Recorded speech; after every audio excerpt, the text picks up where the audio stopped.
Welcome to Cartoonist Kayfabe. My name is Jim Rugg. I'm Ed Piscor. Fun one this week, Ed. The reason we're here, though, Ed, this was one of the most exciting gimmicks of my young Image fan days. The idea here is an unusual crossover. Image comics based on the strength of the creators, right? We followed McFarlane and Silvestri and Larson, all these guys, we followed them to their own company and their own characters. What would be the most exciting thing you could do in a crossover? Switch the creators up with different books. Yeah, it was awesome, man. We started this channel on the strength of Wizard Magazine, man, covering all that stuff, and got pretty good success here on YouTube with that. We covered and bypassed the Image X stuff in the Wizard Magazine coverage that we've put out there. Now that we're doing these kind of daily videos, why not do, you know, an Image X book for a week? Yeah. Yeah, this was a clever gimmick, I think, and it really kind of showed what Image guys could do. And they talk about it in the backs of some of these. You get to hear, you know, words from the creators. Let's start with Shadowhawk, yes, number 0. Yeah, Shadowhawk is Jim Valentino's character, and on the 1s and 2s is Rob Liefeld. It's going to be doing the story. And of course, they have a long history. We've talked to both of them in interviews, tracked those down on Cartoonist Kayfabe, but they go back a long way, so it made sense that these buddies would switch their books. Now, Jimmy, right at this moment, we do not have access to time travel, but if we did, you and I would hop in the TARDIS, we would go back there and talk to these guys and scold them into making the Image X books that we need and that they sort of promised. And what I'm talking about is that all the books, they're not all created equal in terms of quality, and they sort of abuse the Image X gimmick to one way or another, with the exception of like one person. I am fascinated by this take, Ed, because I had the opposite reaction. And I think what you're referring to is it's very different how all these books are handled. Some of them are almost... It's like a creator's taking their characters and making it their book, even though it has a different logo. Some of them are in pieces where they're collaborative, if one creator's still writing and the other guy's just drawing. And I kind of like the way that that breaks down. Not a lot of rules. I wanted the creators to just make the comic, like, completely. So this one, it's cool because it's Rob Liefeld's story and artist. The demerit that he gets is having Bloodshot, and I thought that was Vogue. I thought it was Vogue. But it's a character called Mist. You had no idea who that is. But he gets points for writing it and playing around with an art style that he's never used before or since. That's worth noting. The layouts are by Carl Allstatter and script by Robert Napton. They were doing the Bloodstrike book at the time. I'm surprised by the layouts because that's something I always think of Rob Liefeld as kind of a strength of his. So I'm a little surprised he doesn't do it. Kurt Hathaway doing lettering. This is a font, and we're going to see several of these. This is one of the interesting things going through this for me is early days of digital coloring, early days of digital lettering, which I didn't realize that was happening this early on. Not all of them are digitally lettered, but several are, and you know we'll point out some of this stuff. And again, the digital coloring, a lot of variation throughout these issues, so that'll be fun to point out as well. But Shadowhawk was a character that I thought was super cool when it was announced. I didn't love the book, but I loved the concept. Vigilante backbreaker, and you know, kind of a cool design, shades of Wolverine, claws, body armor, all of it. And we get in right from the beginning on a mission. We're going to find out what mission it is and why they're there in flashbacks, but it's Rob Liefeld, man. Start with the action. Playing with, you know, a Sin City kind of art style, or a Jim Lee Deathblow art style. Well, we'll be seeing Marv in a couple of pages as you keep flipping. I really like this. His version of Shadowhawk here to me looks really cool. The shadows on the mask part underneath the metal, almost teeth, like jagged teeth, and it's a way more Wolverine approach with the mask, like as you could see there. Kiko Taganashi on the colors, definitely one of Rob's favorite colors because he made sure that Kiko would do the color on his contribution on many books. But Kiko doing a lot of heavy lifting and kind of fighting against the Sin City approach. Like, I want to see this in black and white. I want to see what Rob did without the interference of the color. It would look quite different. Yeah. Kiko gets a real crazy metallic texture. Is this Saber? Night Saber? With a K. But look at that. I mean, that's Marv with a Flavor Saver soul patch, man. Yeah. Shadowhawk gets drugged by, I don't know if this guy's a government operative, some kind of, all these mysterious operatives. Just Image universe full of these guys. He's Mars Gunther. He runs a company. Yeah. If you don't know Shadowhawk, he's HIV positive. And so this guy is dangling a cure for him. Is kind of like the bait, if you will. Yeah, and he gets into this whole thing like where it's like, I need a guy with AIDS for this mission. Yeah, ridiculous. Imagine that's the start, and now you're tasked with figure out what kind of mission would require that quality. I'm just gonna bleed all over a nation. Just fly me over a town that you don't like, and I'll cut my wrists. This drawing style too, also, it looks like it's fast, super fast. Using these tools. And Image at the time, notorious for being late. All these guys had several books going on everywhere, so it probably was drawn very quickly. Mm-hmm. But I like the concept of this story. It kind of sets up a direction that Shadowhawk could go. Again, when I think of Liefeld, I mentioned layouts. The other thing I think of is concepts. They sound good on paper. It's sort of like, yeah, I want to know what happens to that. I don't know about the payoff always coming through, but the setup is there. The flow of this, this giant robot is what they're fighting. Yeah, and you need a guy with AIDS for that. We haven't got to that part yet. Notice the light blue lettering or royal blue lettering on dark blue word balloon background. Yeah, not a good look. This is not the only book in this pile that's going to do this offense. Right. Liefeld paces it by the books, man. By having these escalating villains and just making them bigger and bigger. It's funny. These two are supposed to be there for support. They're gonna shoot their way through this compound so that Shadowhawk can carry out the mission. But of course, this is Shadowhawk's book, so whenever they stumble with this robot, Shadowhawk has to get involved, and I don't know what's happening there, but he has to do something. A little sphincter. Got to goatee it. Some kind of bomb, I guess, that he plants on the guy, and that takes care of him. So Shadowhawk's definitely the star. I like that part. If you're going to do somebody else's book, go for that, because we won't always see it that way. Matt Groening with a pinup? Yeah. Or at least signing his name on a Bart Simpson appearance in Shadowhawk garb. Pretty cool for Jim Valentino to pull this out. Yeah. And I think probably Bill Morrison is the guy to credit for this artwork, I'm guessing, who was doing a lot of Simpsons comic book art at the time. Groening's name is attached with every piece of licensing. Right. So, again, I'm sure didn't draw any of that stuff. Ooh, Crypt. Stephen Platt, baby. Stephen Platt in black and white. I used to always love whenever you would get to see these guys in this version, because this is what I was copying, the black and white parts. All right, back to the mission at hand, the containment unit.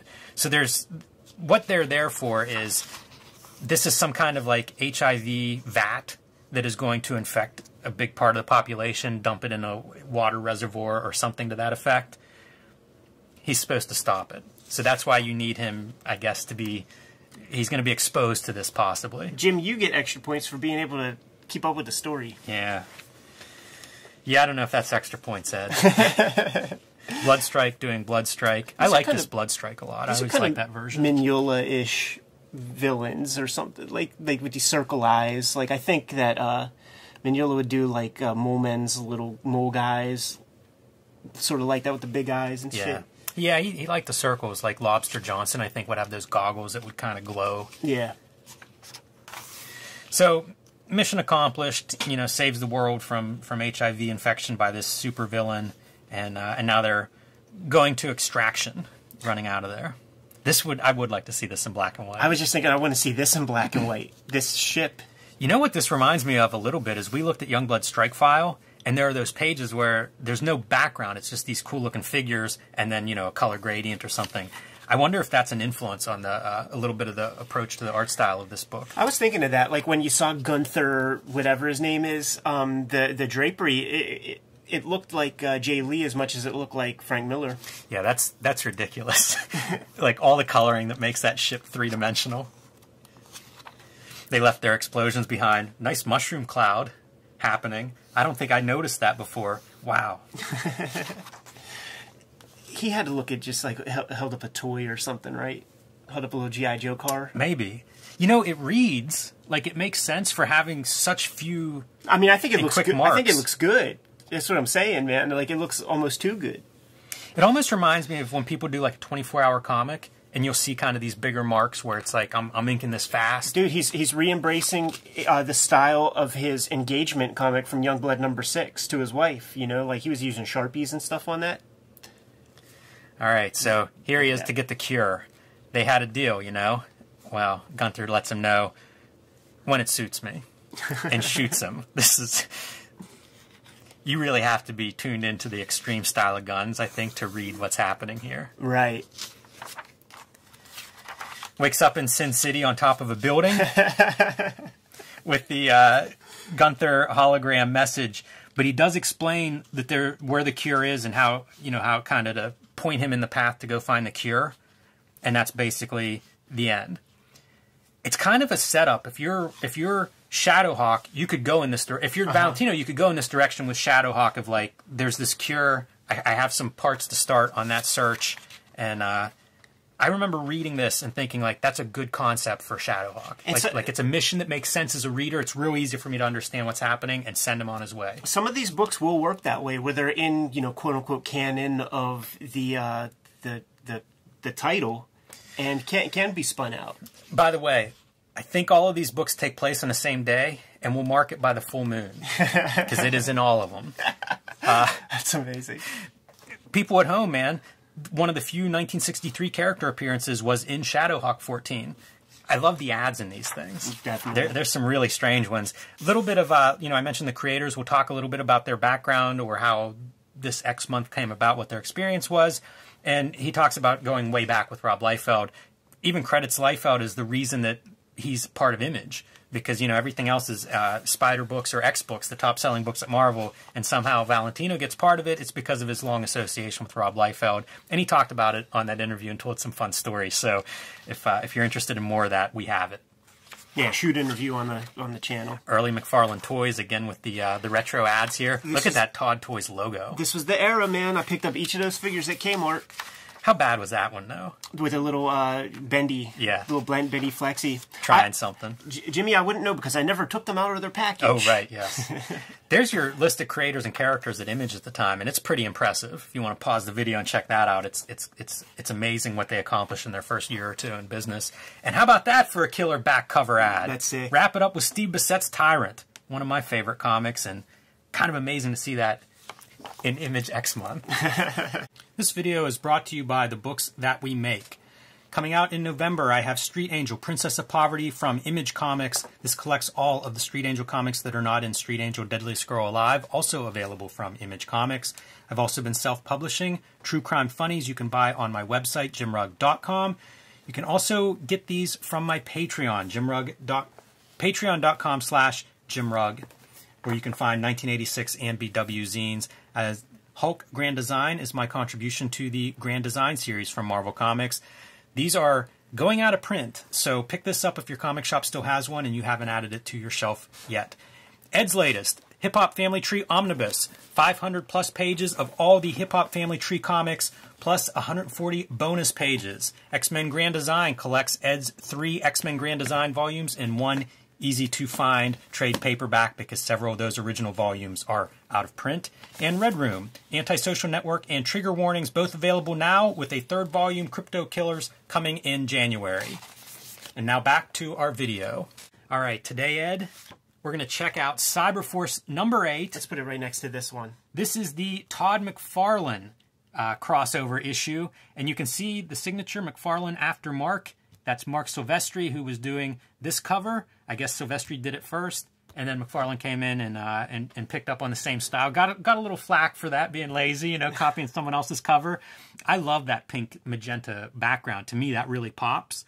Fun to see the 2 different approaches to color, and that's something that you'll note inside. In Cyberforce, they do their books a little differently.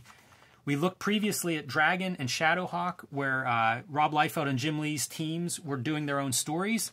In Cyberforce number 8, McFarlane's doing pencils and some of the inks along with his kind of inking team. Eric Silvestri's doing plot and script. So that's the regular writer on Cyberforce is writing this story. And he may be actually the luckiest guy in Image Comics, Eric Silvestri, beyond Brandon Choi, because he gets to be Mark's brother. Yeah, there are some who you know in these early days of Image. But McFarlane brings Steve Oliff over on color. And it's worth noting that color as we continue through X Month. I think there's so much variation in this early approach to digital coloring. These guys are making their own books. Like Mark Silvestri's making his own comics, and he's out of his money paying his staffers to do the work. And famously, McFarlane grabbed Steve Oliff, always paid him better than everybody else, man. So Oliff would color other books, but the priority was always the Todd McFarlane Productions, because he understood the equipment the best. You could find an interview online with Steve Oliff talking about those days, and in some very small town wherever he lived, there were like 4 comic book computer coloring houses, and it was like a town of like 300 people or something. These people went on to go to Extreme Studio. I think Kiko was one of Steve Oliff's guys. Yeah, so it was a very boutique cottage industry. I kind of like some of the Cyberforce designs. Stryker in particular, I like that asymmetrical 3 arms on one side. The story here is they're protecting this guy who's going to testify against some criminal or other, and a guy that looks like Stryker shows up and shoots him while he's under the protection. And this is Heatwave, I guess the leader of Cyberforce. There's some friction between him and Stryker because Stryker's out having drinks on, night on the town, living it up, and there's like a subplot of like maybe Stryker drinks too much. Jimmy, I couldn't read this thing. Oh man, you missed out on a good one. Well, is this your favorite one? Relatively speaking. No, it's not, but I do like it. And there's some stuff I like, mostly art-based. But the story is basically, now the guy they're protecting survives somehow, even though it looked like Stryker shot him with several high-powered guns at once. But he survives, Cyblade mostly takes care of him, and then they're tracking the would-be assassin. And he's like a doppelganger guy or something, right? He's like shapeshifter. Yeah, and one thing to point out that we haven't so far is what they did in X Month. All the guys who had single characters took on team books, and all the guys that had team books took on single characters, which is pretty fun. So you see McFarlane doing essentially like an X-Men book, which he never really did anywhere. So that's kind of cool. And as a result, you get these... Spawn is a very different book than Cyberforce. This is like in the X-Men mold. Dynamic poses, cool action shots. So you're going to get to see McFarlane do some of that throughout this comic. And there's one of the early dividends of this. Love that double lighting on that Ripclaw face, man. And when throughout all of these books, well, most of these Image X books, and certainly most of the Image books, they read like any of those like Bloodfire comics or something like that. They do, man, totally. They just have way cooler looking art. Yeah, and there are places where those lines blur. As these studios start to bring in their guys. It is Bloodfire comics. Yeah, sometimes it's literally those artists. Yeah, they might have got those guys. This is flashback sequence. This is that creature, the assassin creature, to Stryker. It's this beautiful woman, but she drugs him. That's what's going on with several of these characters as they go through. Imagine a 3-armed guy like at the local pub. Yeah, right? So stupid. Yeah, for sure. And they're just tracking him, like it's a pretty basic story, easy to follow. They're trying to catch this thing, and it's not exactly working for one reason or another. Look at the ads. These are the Cyberforce ads. Like, this is what the designer's coming up with. You see, like, digital lettering and fonts. In the early days, it was like, oh, look at how cool this font is. Maybe. Built into the damn Windows 95 that they have. Or yeah, whatever. Right. So, Farmer, where they're tracking down this creature, and at the farm, he sees it's like his daughter that looks like this demon, but we see that it's really a demon. It's Ripclaw's family or something, I think, right? I don't like that's his little sister. I don't think so. Follow this shit. I like this drawing of Ripclaw a lot. It's just a little Ripclaw, but I feel like it looks pretty cool. And he's following like dead animals along the way. This is that. Yeah, this isn't Ripclaw's family because he would be bent if he walked in and had like a shotgun shoved through the guy's skull. Good image. Yeah, I guess. Good image. The Red Room author approves. Yes, sir. McFarlane was good for that stuff. He had a real gory kind of imagination. You're seeing the aftermath, these drugged out characters after they encounter it. Fortunately, Ripclaw, like Wolverine before him, has a healing factor, and he's back on his feet pretty soon after he recovers. Yeah, go back real quick, because it's like, boom, boom. Explain it real quick. And soon after, Ripclaw recovers. Keep it moving. So off they go once again. Eric Silvestri, how much you make on this? The classic McFarlane side profile. Flashback to, I guess his daughter was killed in a flashback. So that's what he sees when he encounters the demon. I see. It's his little daughter showing up. They're really getting fed up. The gas station attendant points them in the direction that the truck drove away. This is, I guess, that farmer's daughter that thinks it's her boyfriend, fiance, until he gets shot in the head, revealing himself as the demon, and then she says, "No way, skank man, I'm out of here." You can see why he's writing comics. Very witty. This is where the guy was going to retreat to. This is like the helicopter that he was meeting. Look at this freaking military-grade helicopter that's just picking him up in upstate New York for the extraction after doing his hit. I adore this artwork, man, and a big part of it really is Steve Olive's heavy lifting with a lot of the color. It adds a lot. Like if you, and we have like the Spawn artist editions and shit, and it looks like McFarlane, the same McFarlane that did the Spider-Man and all that stuff, but like with the added color and that glossy paper, it made it feel to us that it was just a more complexly constructed piece of comics, man. Yeah, it's good to point that out. And for people comparing at home, like whenever we see the Spawn issue, that's going to be the Silvestri version. It's a different colorist. You don't see colors like blue sky. I think Olive's the best of these colorists. Yeah. And, you can see it whenever you go through, like, all produced within a month of each other, so you can kind of see what everybody's doing. That's it. It's pretty light lifting, but again, it's another self-contained, done in one story. You see what ads, where all these books are at, so about 2 years into Image Comics at this point. And again, with the ads, I kind of love these ads. That's so, like, early 90s for an ad. It absolutely is. Super low-res photo. Yeah. Very strange. I think the best part's probably the cover, but it's neat to see McFarlane doing a team like that. I would be down for seeing McFarlane do another issue or two of, like, a team comic of this sort. Like the action-packed, more straightforward superhero kind of team. Let's do the Spawn issue of Image X Month, where Mark Silvestri and his creative team from Top Cow handle the art duties. Yeah, and you can compare the two covers there. I guess Silvestri comes up with this cover composition first because you see McFarlane after Mark, but same composition and totally different. And we start with the color. I've been talking about the different color and lettering and stuff and these little variations that everybody has their own teams that put their books together, the technical part. We're going to see some real variation in coloring between Steve Olive handling like Cyberforce McFarlane art and Silvestri's color choice. And it starts on the cover. I think that magenta cover certainly pops a little bit more.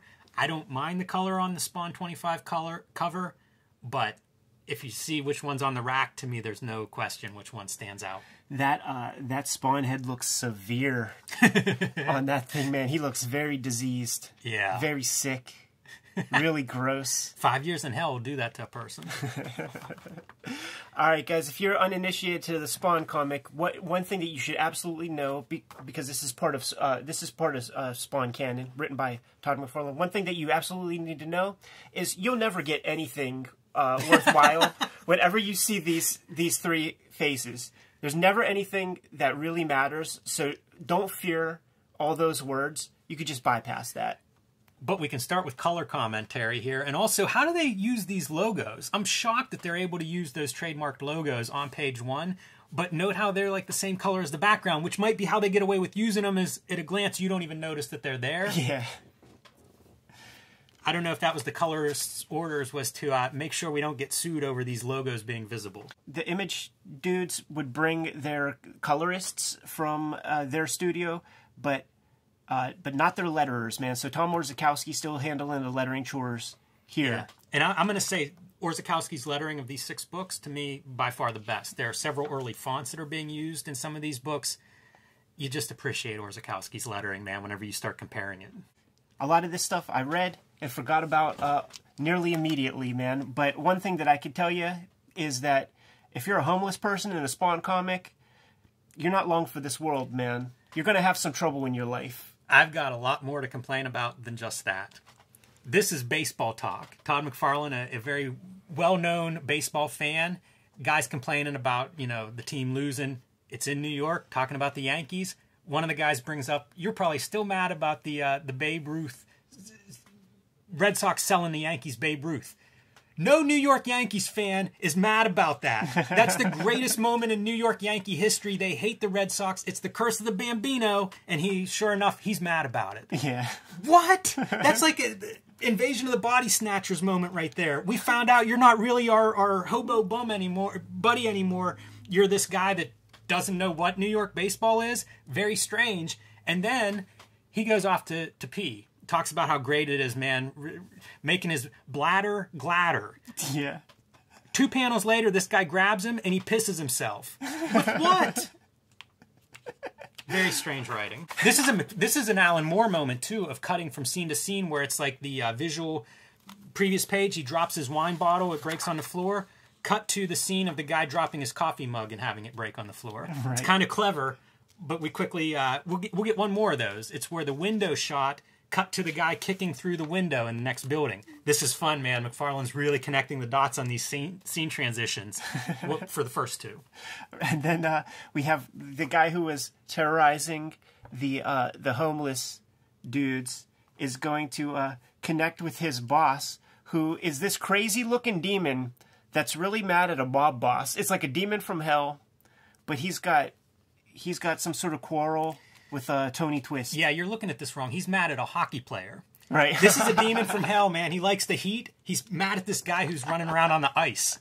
Makes a lot more sense if you read it that way. This is also in the midst of, like, the week before this, issue 19 of Spawn came out. I think the week after this, issue 20 comes out. I think McFarlane's spinning plates, man. Maybe the toys have really taken off. I think there's just too much going on. You said a magic word here, Jimmy, toys. Because you see this character and you're like, what the fuck is this thing? And then you realize that this is Tremor. So, like, there were 6 toys in the first line, and Tremor was one of the toys. But you never saw Tremor in the comics. So it's like, man, Todd's already padding his whole line. And this is Tremor's first appearance, man. And we shouldn't bury the lead. X-Month is about having these hotshot artists taking over each other's characters. So if you have any thoughts on Silvestri as we roll through here, add to it. Right. You know, this feels like an issue of Spawn. It's not too far off. And shortly after this, Greg Capullo is going to take over the penciling duties. Yeah. Not too far out of the norm having Silvestri drawing this, especially once you bring in like a Greg Capullo where it's like not exactly McFarlane. You know, this is almost just an issue of Spawn. It is just an issue of Spawn. It fits in the canon and everything, and you could tell that this issue has taken place after Batman meets Spawn. One more of those plates McFarlane's probably juggling, I think, what threw the schedule off to begin with. Right. And you can always tell what came first when you see the football laces. This is another one of those inconsistent writing moments where the hobo that he's friends with comes up to him and is like, hey, we're in trouble. These guys are telling us to move away. They're looking for you. And Spawn's like, get out of here. You got to solve your own problems. And then 1 page later, he's having second thoughts about that. And then he does go back and he's like, I'll solve the problems for you. Right. Which happens every issue or 2. Yeah. In this case, every page or 2. Yeah. Silvestri looks like he's approximating McFarlane-type compositions with a lot of the page layouts and stuff. It feels McFarlane-ish. I like this building scene quite a bit. I love that round, like the... Stained glass or whatever? It's funny because it's sort of a church, but then you have like a gargoyle on top of it, so a little conflict there, but I do like the way those windows look, and the top of the buildings all look good, and that's a staple of Spawn. If he were auditioning to draw Spawn, it'd be pretty good. And again, note the full moon. Yeah. All these stories taking place, I assume, the same night. By design. it's time for Tremor to interact with our main hero. I'm glad that you're the one that's explaining what's happening here, because this is where I fall off. I think Spawn's in the process of trying to conserve his power, even though the power meter has gone away. And so he has a plywood version of himself there to fool. Is he Blood or Tremor now? He's called Blood? Wasn't he Blood whenever he first appeared? I think there was a pin-up of him that introduced him. Oh, yeah, he was called something real weird in Image Zero. Right. In Image Zero, yeah, it was the same character. But he's Tremor here, because that's what the back of the toy calls him. Gotcha. We mentioned color in the beginning, and, you know, this is some of that version of me thinking Steve Olaf's coloring is superior, is that it just bleeds together. Like, a lot of these guys, they have their computers, they're coloring this stuff, you can do your gradations and highlights, but the color theory part falls off. Like, let's put this navy, this dark, almost gray navy on top of purple. Those are supposed to be two different things. Like, I can't even see his arm. It just disappears into the shadowy cape part. It became a mantra after this, where you would hear a lot of sound technicians say that, you know, that the computer is a tool. It's not everything. So, like, you still have to apply the fundamentals.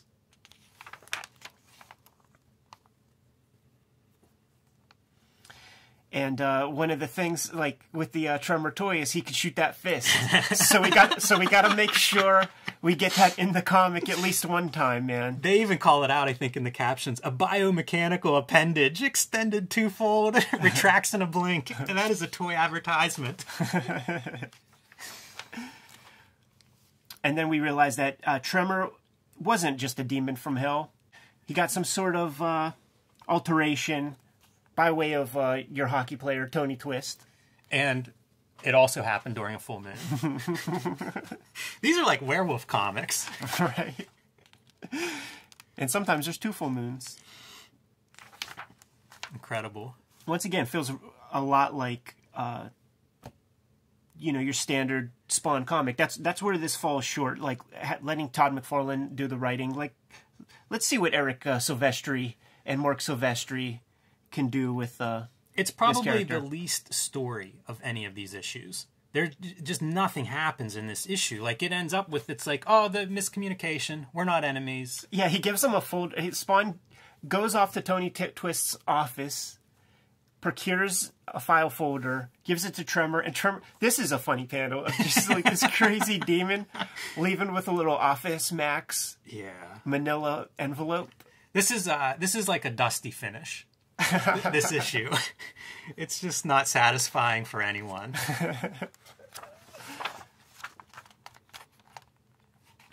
And making a big production about the whole weird sequence of numbering for Spawn at this time. And yeah. Spawn 20 is out. It's so funny. There's like an ad, then there's a self-effacing little cartoon, then there's like the text piece explaining it. Very bizarre. They don't show the Tremor toy. Yeah, that's a missed opportunity. You got to have the toy ad tie-in. This is the issue. Right. I always liked this. Yeah, that was always fun. In the back of the Spawn comics. I guess it would be in certain. A lot of the Image books would have that fan art. That was such a successful gimmick for like Wizard and then the early Image books. Really kind of grabbed your fans and brought them in. Again, man, early typography, digital typography. Feels so 90s. Yeah, totally. All over the place. Del Keown, man. At the first Pittsburgh Comic-Con, probably around this year, Todd came to town with the Spawn mobile. Wow. I did not go to that the first one? Con. Yeah, I think 95 must have been my first one. Yeah. That would have been a big get, Todd McFarlane there. It was huge, yeah. And but I think even the second year was Stan Lee. So they really shot for the fences. First go-around really solidified it. Jim Valentino, the artist, creator of Shadowhawk, is on creative duties for an issue of Youngblood. He's going to be inked by Dan Fraga here. And what makes this my favorite Image X-Month book is it's completely written and drawn by Jim Valentino. It's not a Shadowhawk comic with Youngblood characters in it. It tells a complete story. It's a fun story. That sort of meets my criteria for what I was hoping Image X-Month would be. I wanted to see Mark Silvestri do a Spawn comic, not one of Todd McFarlane's Spawn comics. You dig? And I think Dan Frega's inking approach on Silvestri is complimentary. Yeah, and also it's colored by Extreme Colors. So I assume that's who colors, that's kind of the studio for Extreme, I'm guessing. So it does have a certain look that lines up to some extent to what you would expect from these characters. Yeah, sure. It is funny because Kiko is doing Shadowhawk, and Kiko is exclusively the Youngblood colorist. So Kiko goes where Rob Liefeld goes, man. And then those other, Byron, the guy who's probably responsible for your gray background on the gray gun of Bloodwolf from Darker Image, is the dude on color duties here. And the story is Bad Rock is option for, we don't exactly hear what it is, TV show, movie, something like that, but it's a Hollywood option. He's getting schmoozed, man. So there's even some of that. Like, all of these guys were getting wooed by Hollywood. You would find Lifestyles of the Rich and Famous, Rob Liefeld on there showing off his house, talking about coming up with movie ideas with Steven Spielberg and Tom Cruise, none of which have seen the light of day or panned out, but like these 25-year-old guys getting wooed by Hollywood mavens. And it's kind of a play on that, man. Make sure you're getting net, not gross, or whichever the good one is. I always forget. Yeah, each of these is like a little piece of what you would hear, I'm sure, from your buddies, from anybody that thought they knew what was going on in Hollywood. Right. When we were talking about the lettering before, and you mentioned that it was a font. Look at the default number font. When it's not. Whenever they constructed this font, I guess they just didn't think that we might have to have numbers in our word balloons. So it just went to this de facto. That your computer will go to the closest font possible, and it's the balloon font with, the Kurt Hathaway lettering font. That's super whack, man. Yeah, it's one of the more interesting details of all of these is looking at that lettering and looking at these fonts, because it is early days. And you could see here, man, that Jim Valentino is a student of Frank King from Gasoline Alley with the singular background. And our character moving throughout. You do get a sense of Valentino's cartooning skills. He's much, I think, more broad in what he's looking at, what's influenced him over the years and stuff like that. He told a great story about showing Robert Crumb comics to Rob Liefeld whenever they were in their early friendship. And you see that here. He's coming with knowledge of indie comics, and you're going to see that kind of almost auto-bio, tongue-in-cheek. There's humor in this, in a way that you really don't see in the other Image guys. Whenever Rob Liefeld was selling the public on Youngblood, the idea was this is a celebrity government-issue superhero team. So they are the face, because, he has a universe. So the Youngblood is the face of these government operations, and they're allowed to be celebrities. You never seen one piece of evidence of that in any Rob Liefeld Youngblood comic. And the idea, I guess, Brigade was going to be the ones really doing the work or something.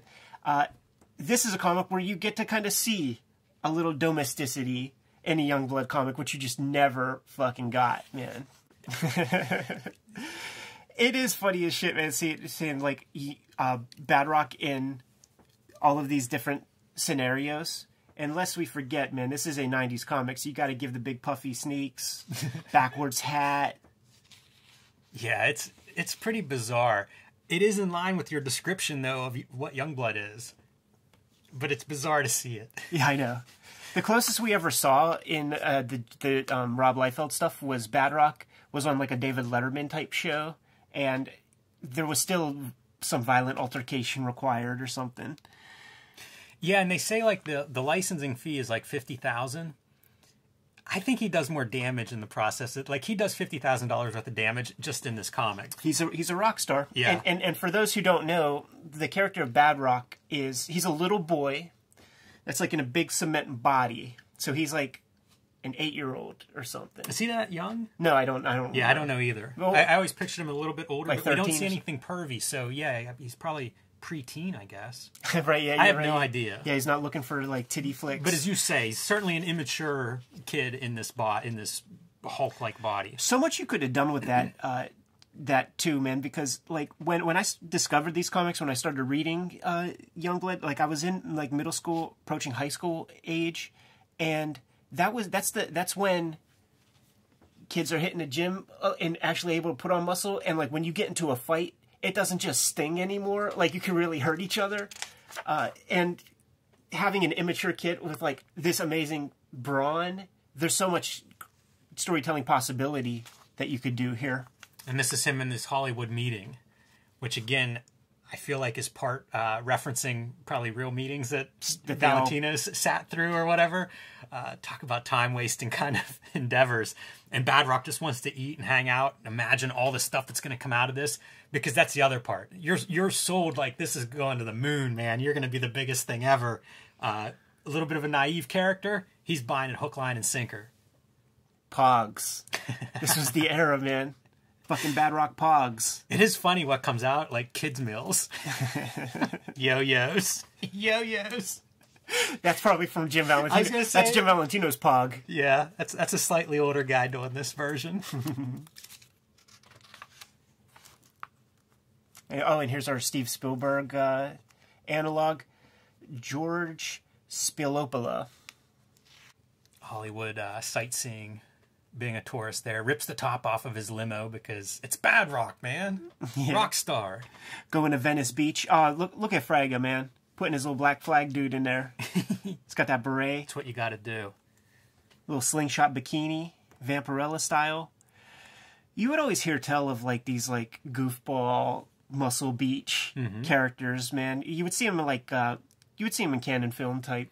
You hear, movies. I mean, wrestlers have origin stories that come out of there. Or wanting to go there and work out whenever they were like in LA for an event. Right. Yeah, that's its own culture. Shows those muscle guys up. Look at these dudes in thongs and shit. Yeah, what are you gonna do? Throws them off to into the ocean. It walks off with two girls, man. So he probably ain't that young. You know, we'll call him a young teenager. And then he just got his ass kissed by the Hollywood bigwigs back at Youngblood headquarters, and he is not being given the time of day from the Hollywood people who just kissed his butt. They're all at meetings. They can't get in touch with you, you know, as the weeks... Months go by and it's like they're in the same meeting. Right. And then... I like his look, how it changes, because those are all looks that you would see in, like, Youngblood Strike File, or whenever the series would be relaunched and you'd have a headband. Right. You know, it's like they kind of run through, like, these looks, and then, of course, you know, plug the David Show Shadowhawk shirt. Yeah. Dude, that's true, man. Like, whenever he's on David Letterman, he's wearing this exact outfit. Yeah, this is... Valentino's doing his homework. I think this is the toy, This right? is the toy. We internalize this stuff too much, yeah, man. we shouldn't know that. We should know how to ink better or something, it's like man. we both failed the test of being humans. Replace some feathering skill with that neural capacity, man. So, meetings, and then, nope, he's on vacation. Slams the phone. TV guide, there's going to be the Badrock show. You know, you signed your name on the dotted line. We can now do whatever we do. Is this a little Valentino-ish kind of guy? Like a little self-caricature? Maybe. He didn't have white hair or anything back then, but... Salt and pepper. Maybe. But yeah, it's the big debut, and man, he's dressed to the nines. And this is the shit that I can relate to, man. Look, Spider-Man's coming. Bringing all the heroes. Rip Claw just walking along in his weird outfit. Is that Shadowhawk walking in? Yeah. Valentino seemed like, of all the dudes, took a lot of pride in what Image was. In that, like, everybody showed up. Everybody had their characters and their books and stuff, because you'd see it in those ads where it's like, here's the list of all the roster. Right. You know, it seemed like Valentino really recognized that this was something special, and so I feel like that's what this page is, you know, like highlighting everybody's books and different characters. And Neil Gaiman, for some reason. Yeah. We'll have to do some videos on his Image Yeah, books. for sure. This always made me mad because I liked seeing all the characters there, but it's like, man, if Jim's gonna draw that shit, Byron, you gotta color them. Yeah, color that a little bit better. Even with the little note of George Perez, Eat Your Heart Out. Perez known for doing these super, like, every character in the Marvel or DC universe in the crossover books. Pay it off a little, man. See, you color that well. That should be some poster of all the Image characters. Exactly. And as we could have imagined, the Bad Rock TV show. A lot like the Spawn movie.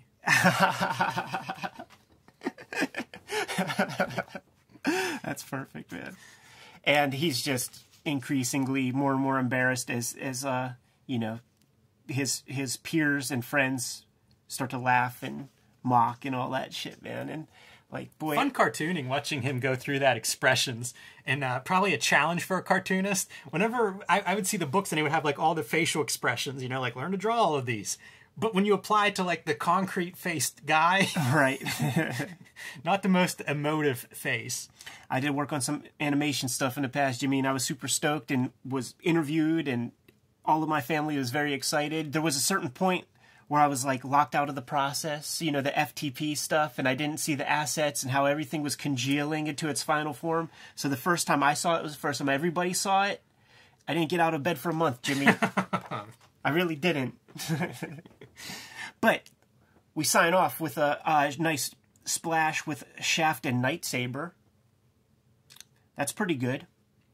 Yeah, that looks about right. Shades of like the Todd Knock proportionality of the extreme characters whenever he starts doing New Men, which I was a fan of. He might have been doing it at this point. Yeah, maybe. If you see like the checklist, that's what I was doing going through these, is like where they have like what's shipping that month. Right. Reading like what books are coming out and everything and who the creative teams are. Next kind of issue. Flashback. Issue 10, Jimmy. That's a big one. Chapel versus Spawn. The finale. Look at that Kiko Taganashi color on that thing right there. And what could he be saying no about? It's a pretty good 2-page spread. That's for sure. Fan art. Little lightsaber action. Chapel makes a decision about his destiny that will affect the Image universe for generations to come. Right before Extreme Sacrifice, man. It leads to Extreme Sacrifice. You're going to be lost if you don't read issue 10. Shadowhawk issue with the 1963 characters showing up. This face is like so flat looking. Yeah. And I thought it was like by design. I thought he's like, Paperman or something. That color gradient's ridiculous. Like, that's that early digital coloring of like, let's use all the colors in the gradient. Roy G. Biv. Yes. See, this is Todd Knock. I really like the way they colored the Todd, because he left a lot of space for the colors to do their thing. He also had a very animated style. Some more Todd Knock. I didn't like Dan Panosian's inking on him as much, though. Who was his regular inker? I don't know. You got me. I was pretty checked out at this point. I like that Supreme drawing, though. That's Brian Murray, right? I don't know. Maybe, probably. Yeah. Youngblood Year One, I don't think this came out. It did not. There were several of these. Remember Jim Shooter was associated with the Youngblood book that never came out? Kurt Busiek. I think, was it Mark Miller had one that maybe an issue came out? But this would happen frequently where it was like some Youngblood book was advertised and then didn't really materialize. And this looks so cool, man. It's like you got the Die Hard squad. This is like Busiek coming off of Marvels, I think, around this time. So it was, height of Kurt Busiek is like, yeah, dude, what could be better than him doing an origin of Youngblood? Right. Yeah. It's too bad, man. And let's date it one more time, dude. Sega CD. Like 5 games made for that system. It's incredible to think like these games, like they become the franchises. What comic books used to be, those iterations of those games over years and years and years, like. And this one here had the secret characters, man, where you type in the code and you could play as Bill Clinton, Hillary Clinton, and George Clinton. No shit. Jimmy, let's talk about the Eric Larson Savage Dragon artist helming the Wildcats covert action team, Jim Lee's comic. So, as a reader, Savage Dragon was my favorite at this time. Yeah. Eric Larson was the cartoonist I was most excited about, having read, a year or two of Image Comics. And I had probably quit buying Wildcats at this point, so I was mixed feelings. I would have rather had the Eric Larson Savage Dragon issue, but this is what I got, and you can see on the cover Mighty Man and Maul fighting. This is going to be it's a pretty good issue. This is my favorite issue out of the X month issue, and it's pretty much Eric Larson's Freak Force superhero team versus Jim Lee's Wildcats superhero team. So classic comic book tropes of like having these two fan favorite teams clash. Yes, I like this comic a lot as well. The demerits are because of Eric Larson bringing his other team into the thing. We should have replaced those guys with Stormwatch. You're right. That would have been really cool. Dark word balloons. This is early days of digital coloring, digital lettering, and it's like, that's hard to read. Don't do that. Don't do black ink on blue backgrounds like that. That is unfortunate because there is value in these first 2 pages, and the classic Kirby trope of splash page, double page spread. And Eric Larson is probably the most sound cartoonist for my taste of all of these guys. And he understands the mechanics of how comics works, and he has some idea about the business of comics, and he knows that there may be some people who come to this comic who are Eric Larson fans. So he very clearly lets a new reader know what the fuck you're getting into with that consideration in mind. Nobody else did that in any of these things, and I think that's just a stroke of a good cartoonist, a smart cartoonist. Yeah, I agree. There's your money shot of Jim Lee's Wildcats, as interpreted by Eric Larson, which was the cool gimmick of this whole X month. So that's what you want. That's really the number one piece that you want out of these books is like, bring in the artist, another cool artist, you interpret the characters. And we're going to get a schmoz. This is good. There's going to be pathos here, man, because we're going to get the schmoz between Munhall and Mighty Man, who is a female nurse that turns into Mighty Man, and similarities and differences between the two. But it's these comics are fun. This one is kind of it's standalone. Eric Larson, he doesn't know what the hell Wildcats is. Yeah. It's very true. Do you think these are intentionally, like, these are Jim Lee panels that he's trying to do there? At the time, I would say yes.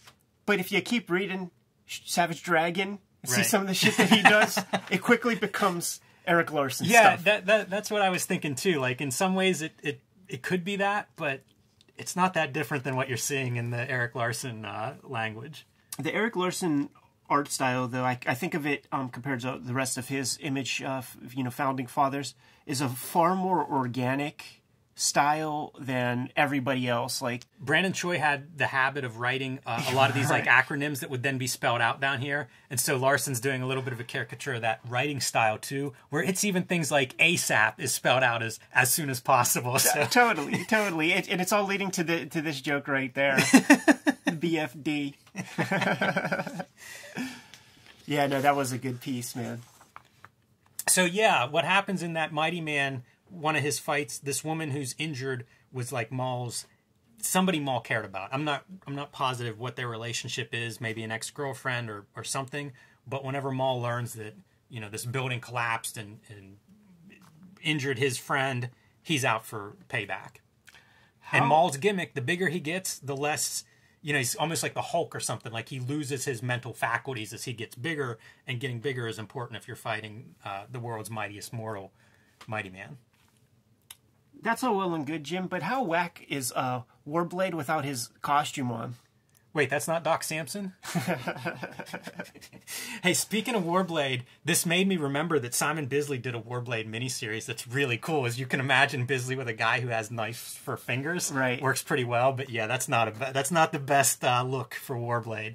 I don't even know if that's right, because Warblade has like metal body parts and stuff, so that might be one of Eric Larson maybe swinging and missing on what Warblade looks like, because I don't think he takes the costume off. Speaking of costumes, Maul's costume is very smart because it covers up his freaking yellow soul patch, man. And clearly a nod to Kirby with this device that he's riding right out of New Gods. Yeah, straight, that's Orion. Got to get his little gimmicks in there, man. Vanguard. Got to go in business for himself a touch. Let's go in business for himself even more, because now we're going to exit the Wildcats comic and launch right back into what Eric Larson's been doing for a dozen issues or whatever. I enjoyed this. As soon as it swings to Freak Force, it flatters Freak Force a lot. Yeah. Freak Force was like a second-tier superhero team. Vic Bridges was drawing it in this like knockoff Burn style, and it just was not anywhere near Wildcats. Certainly not in sales. This was a B team. This would be like Avengers West Coast or something.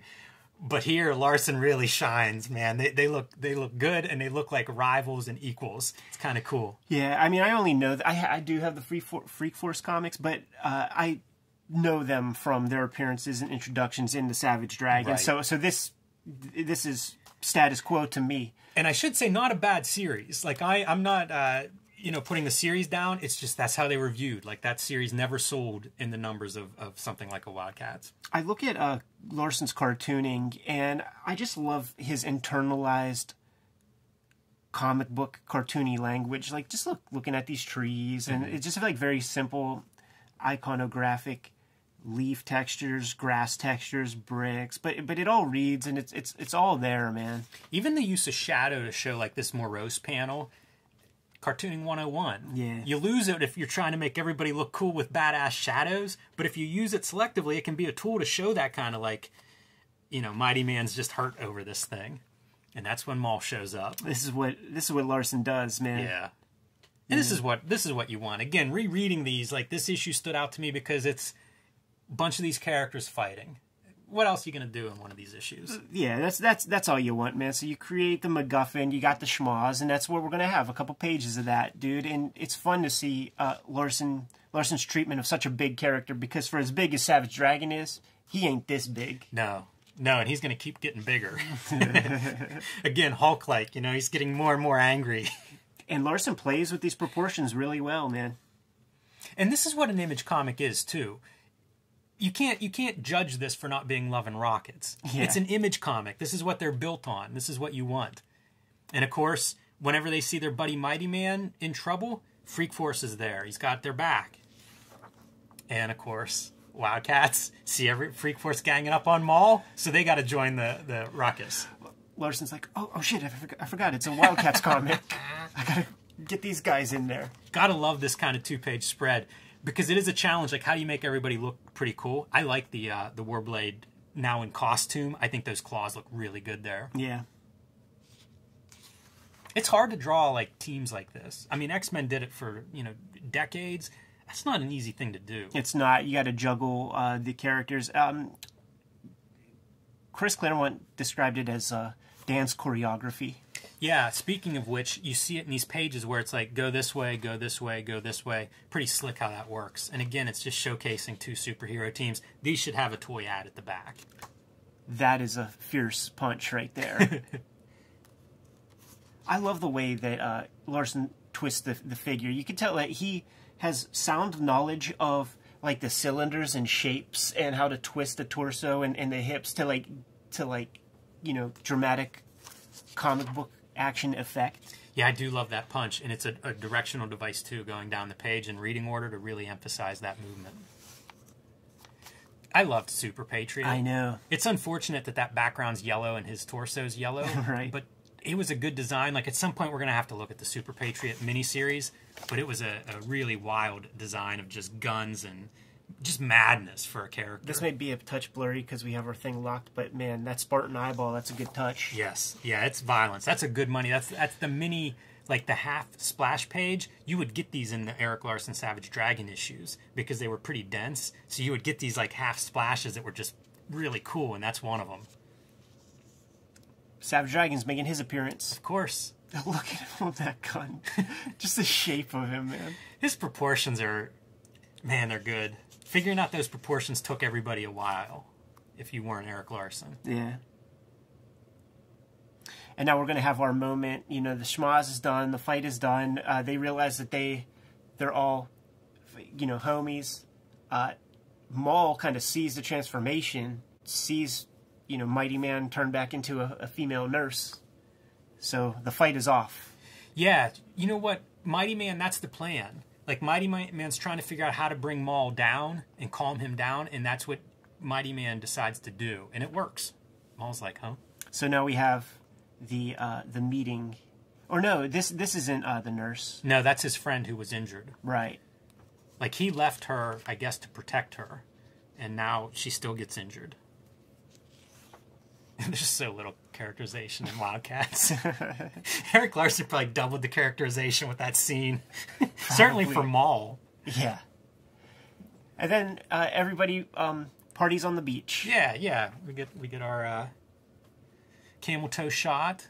And speaking of Image Comics, and the final word, poop. It's funny that, there's a shot of an ass and someone saying poop. That's great. They should have had fun with the word balloon and pointed it at her butthole. But these two trying to talk a little bit, where the nurse is kind of hitting on him a little bit, and he's like, "You turn into a man. I'm gonna go over here." Right. Freaked out by it. Here's Larson just talking about being the last guy to the party. Didn't know that Image X month was going to be a thing. Yeah, this is fun. This is where a lot of the storytelling in Image Comics would take place in these kind of text pieces. And usually it would be the start of the book. Issue 1 would have this, and the guy would really tell you all about the character, because the issues often failed to do so within the comics. Whenever I was toying with some of that 90s storytelling tropes, this is what I came up with. Is like, this is what you've got to do, this page. But I always loved them whenever somebody's giving some insight in the process, and that's what you read here with Eric Larson. Yeah. There's some Vic Bridges art in that advertisement. Cyberforce coming over, so another crossover. You could compare and contrast how these super teams are handled between different artists. This is a weird ad, because it lists like where you can get Wildstorm comics, and there's like these 10 stores. But I mean, like, that was a high-selling comic. You could get that at any above average, even average comic book shop at the time. Weird that they pick out 10 of these stores. I wonder if they're getting kickbacks or something from them, or if they were doing, tours or something and stopping at those stores. Yeah, has some sort of relationship with them. Stormwatch, this is probably one of my earliest Wildstorm comics. This book also illustrates the formula for these super teams. And right. like, Stormwatch will fit it, Cyberforce will fit it. They all had that one big guy. It was like, you could just have these teams fight each other, and they were all mirrors. Yes. Brett Booth. Also not getting the dragon fin quite right yet. Yeah. Or good boot treads. He gets a C for those. Jim Lee doing some the video game stuff. Jim Lee was early in the video game art and had those ties clear up into the Wildstorm at DC days. Yep. I think that was a lucrative relationship. Super Nintendo, man. That's the era. I quit buying video games. Started buying Aaron Wiesenfeld. Yeah, I was going to say, man. This is a series that I bought when it came out and then got rid of, and now I'm kind of curious about because of Wiesenfeld. Oh, man, I'll bust those out, man. He was the Wildstorm Stephen Platt is how I described him, man. Like, he was a standout. As he progressed. You could see him getting better from book to book, and when he does like the Deathblow Wolverine crossover, I think that's like my favorite of his. Yeah, and it's far different than this. It is very different, yeah. Yeah, he takes that kind of like that, it's like that Jay Lee trajectory of like leaning into the 90s style and then becoming more himself. Right. As a lot he goes of the on. Wildstorm guys did that. Like Travis Charest is another one Right. who shows up, and you can see it's the Wildstorm style, and the more they work, the more they become them. Yes. Yeah, we'll talk more about. He's a fine artist now, though, right? Mm-hmm. Yeah, we'll talk more about that, man, later. Jimmy, what book you pulling?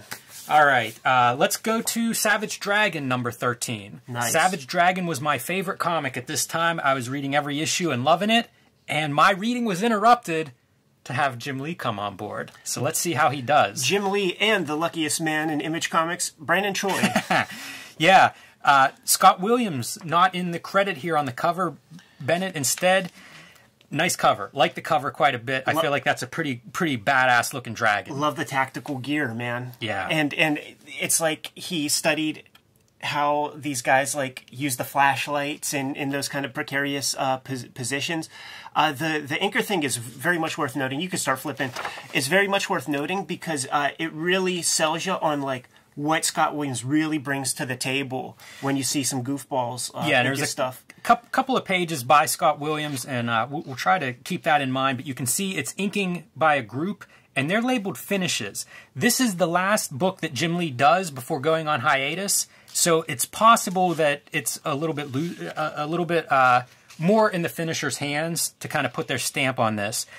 But what stood out to me, we've looked at Jim Lee works recently, what stood out to me is how much is packed in. You know, it feels like as you become a little more, I don't know if it's confident or mature or something, you find ways to do this more eloquently. And so this is still in that stage, and maybe that's what he's doing on his hiatus, you know, is stepping back and thinking about the mechanics of making comics, that we're going to see a different Jim Lee as he continues to progress. But this is just so full. It's almost like the camera's pulled back a little bit further than he would do in the future. And the first story here, what we see, this first scene, Grifter from Wildcats. Jim Lee brings his guy along. This is like whenever a head coach switches teams, he brings some of his favorite players and staff along with him. But they're in a Chicago restaurant where Dragon is based, and there's like an arms deal going down between some criminals there. Dragon's surveying the thing. You know, they've got microphones. They're watching it from the van. Grifter is on the ground inside, and when the shooting starts, everybody gets involved. Yeah. Nice money shot there, man, but you almost couldn't tell with the color that they put on there. Yeah, this is early days of the digital coloring that's going on, and there are a lot of these like dark, you know, kind of dark. I don't know if it's printing or what. I have this theory that a lot of the darker printed comics are dark because you're looking at it on a screen and signing off, and it's just much brighter if it's backlit than it is on paper.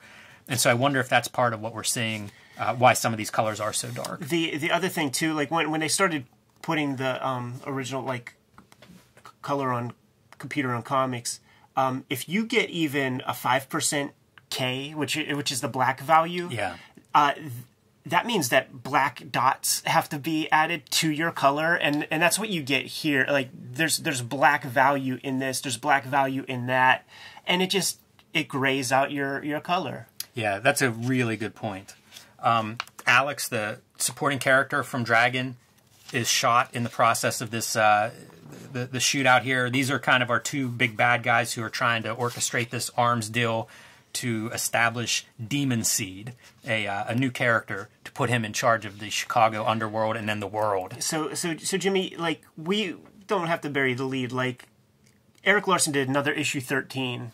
He did. And was it the same plot points here of like the Demon Seed thing, or was it just completely different? It's very different, and it actually the replacement, he does do another 13, right, which is so strange as a reader, but it ties in a little bit to his Wildcat story, which Dragon makes a cameo in, and like you can see on the cover, Mighty Man, so that's an Eric Larson character too. So there's a little bit of a tie-in there. And, you know, Larson made no bones about he wanted to do over 100 issues of Savage Dragon, write and draw it, comparing it to the Fantastic Four Kirby Stan Lee stuff. And so this was awkward for him. And he writes about that in the back of his Wildcats issue. He was the last Image founder to be brought into X-Month. Like, those guys were all just kind of spitballing and had come up with this idea before he was told about it. Jim Lee's Dragon is hit and miss with me. That's not the way the fin works. Right. Everybody would get the fin wrong for the first couple of years of Savage Dragon. I think they've all worked it out now. You know what's crazy, though? Like, go to the front cover. Not bad. Yeah, pretty good. And who knows, maybe Larson had a little more input, or Jim Lee, I don't know, you know, was looking at something to... Right, but that is a good fin. But it's hit and miss throughout, so I'm lukewarm on the Dragon by Jim Lee. Also, like, Dragon is this cartoony kind of, like, way too big of a character. But that's him. That's the character. It doesn't look right. Jim Lee draws stuff anatomically pretty close, and so we need a little more exaggeration on Dragon's size. Greg Capullo did a really good one in Spawn when he crossed over. Yeah, he did. Very cartoonish. So there's your Demon Seed guy. There are these arms guys that are trying to orchestrate this deal. And there's some bullshit with this.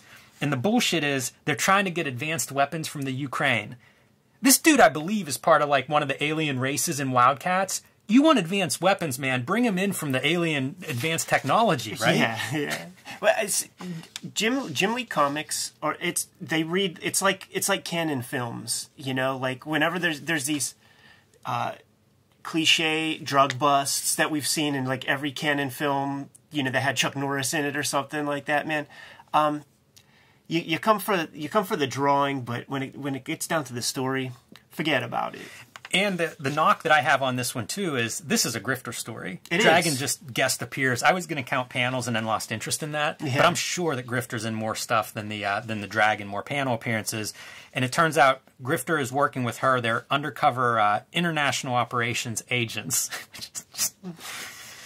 There you go. I thought you were a wildcat. Yeah, really. Grifter recognized the one guy who was, those two dudes that are trying to sell the drugs. Well, he's also working like undercover, and they have, anytime you have a mysterious character, of course they've met before. This is Max Profit, by the way. I'll take your word for that. Not to be confused with John Profit from Extreme Studios. They're not brothers. They spell it differently.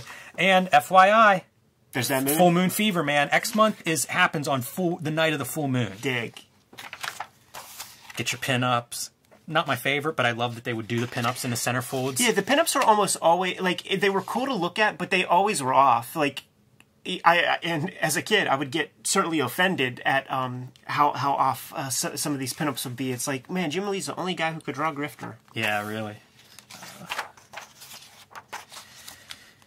And it just feels, like I said, pretty busy. I think some of this could be chalked up to your different finishers. I'm not sure who this is, but clearly not Scott Williams doing the inking on this one. Yeah, for sure. It's the book is kind of fun for trying to see like how like the Wildstorm, inkers would do their version. Like this is probably an Alex Garner piece. What's funny, man? I sure hope it's not the. There are Scott Williams pages in here, so I think there's 17 and 18, which maybe that might be. Yeah, I don't know. I should have probably flagged that one too, but nevertheless, the big deal is going down. They've kidnapped the IO agent, and so everybody is going to the docks because that's where these kind of deals happen. Right, exactly. I know that from Canon Film. I've seen enough Canon Films to know that's where you're trading your weapons. They own stock in wooden crates, those guys. And Max Profit, he's been exposed. So Grifter's old buddy gets shot there. Oh yeah, speaking of wooden crates, they're of course. a couple. Gotta have those. Dragon's there, Grifter's there, and now they're teamed up. There's not a lot of storytelling in terms of how they bond. How do you get this guy who was handcuffed to the hospital bed and now he's free and you've given him some kind of laser guns to use? Shouts to John Pham. I love it. But there's your money shot. This is what you want out of a Jim Lee comic. Who knows? Maybe this is the Scott Williams pages. That would make a lot of sense. Yeah, it's like, man, if I want to sell these things, man, I need to have the A-lister. This is where you see the fin not working right because it doesn't come out that way. Oh yeah, that's too much. It tapers down into the back of the neck there, and so the bad guys they escape out. Despite all of the shoot 'em ups that's going on. The guy who was selling the guns, he has them all on this ship, and they're supposed to rendezvous somewhere. So off he goes, and it's like, damn it, they got away. What's it take to catch these guys? Well, this is your high-tech weapon. It's a smart missile launcher, a smart weapon. That's really neat because I think that's random, right? Like people weren't talking about smart technology in 1994, right? There were homing missiles and stuff. Yeah, but do they call them smart weapons? Oh, what do I know? It seems pretty neat, but he shoots the smart missile. I'm sure Brandon Choi wasn't an innovator. And this is that bad storytelling. I guess that's the boat because they kind of tell us nice shot, but you don't see the boat really anywhere. It just take the word for it. And it's like you only see the dragon in the eyesight. You see it aimed at his face. It does look like he's about to shoot Dragon right in the side of the head. Yeah. And that's it. Not my favorite Dragon comic, but part of Image X month. What's nice here is it's one and done. Yeah. I don't know the last Jim Lee comic that I read that was like that, so it's kind of cool to see a complete story in there. And like I said, I think Jim Lee was on his way to a little hiatus, 1 foot out the door maybe. So not too bad. It's fun to see that old digital coloring. And then you get the classic Fanatics Savage Dragon letter column. This thing, if you were a reader, was a big piece of what you were getting. It was usually at least 4 pages, and Larson answering all kinds of questions and talking shop and sometimes talking trash, and weighs in a little bit on his thoughts on this issue. And he's a little uneasy with it because he does have this goal to do over 100 uninterrupted issues. And now what? Is he starting back at 1? Hey Fabers, like, follow, subscribe to the YouTube channel, hit the bell so that we can notify you when new videos are available. The vids are brought to you by the books that we make. And before you is a very robust section of the books that we have available. To begin, there's the Hip Hop Family Tree Omnibus, collecting all of my Hip Hop Family Tree works. It's the 10-year anniversary of Hip Hop Family Tree, 50th anniversary of hip hop as a culture. The books are going quick, the books are going fast, and they're flying off the store shelves, so get it quickly if you want it in any sort of timely fashion. Now, the only holiday effort, got the trade paperback for the X-Men Grand Design Trilogy from Marvel Comics is going to be available in stores on November 14th. Got the copies of that right now. 2 trade paperbacks of Red Room are out there, Antisocial Network and Trigger Warnings, with a 3rd coming to you called Crypto Killers in 2024 January. Jimmy, what do you have? Street Angel, Princess of Poverty is my next release. It'll be out at the end of November from Image Comics. You should be able to get that wherever books are bought and sold. It is a companion piece to Street Angel, Deadliest Girl Alive, also from Image Comics. These 2 books, besides looking good on your shelf like a set next to each other, collect all of the Street Angel comics that I have made so far. So pick up both of those if you haven't already. I have been self-publishing True Crime Funnies. That's a collection of nonfiction stories. The 1986 zine celebrating the greatest year in comics history, and the BW zine celebrating the black and white explosion and self-publishing boom of the 80s and early 90s. These are all available on patreon.com/JimRugg if you want to read them now. Otherwise, follow me and I'll let you know whenever they're available to buy from my website, jimrugg.com. And Hulk Grand Design, my contribution to the Grand Design series. I believe these are out of print, so pick it up if you haven't already whenever you see it in a comic shop. These are disappearing fast and hard to tell when they'll be back. The books are the most important part of keeping the Cartoonist Kayfabe channel going. We are a daily YouTube channel with more than 1,500 videos available to you right now. Give the channel a search. Go on the front page, hit the magnifying glass, search for your favorite comics. Check out those episodes.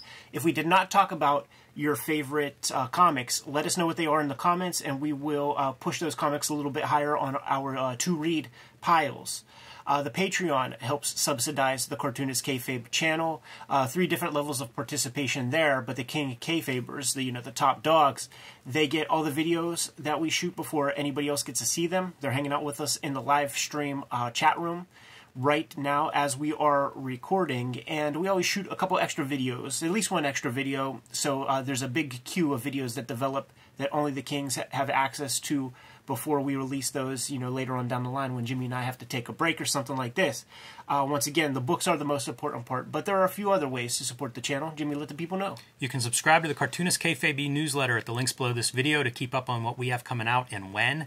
You can also pick up Cartoonist Kayfabe t-shirts, merchandise, hats, cups, mugs, stickers, and lots more of the Cartoonist Kayfabe Enterprise at our spread shop. That link is also under this video. So there it is. We laid it out. You have numerous ways that you can support the channel and keep these videos coming to you on a regular basis.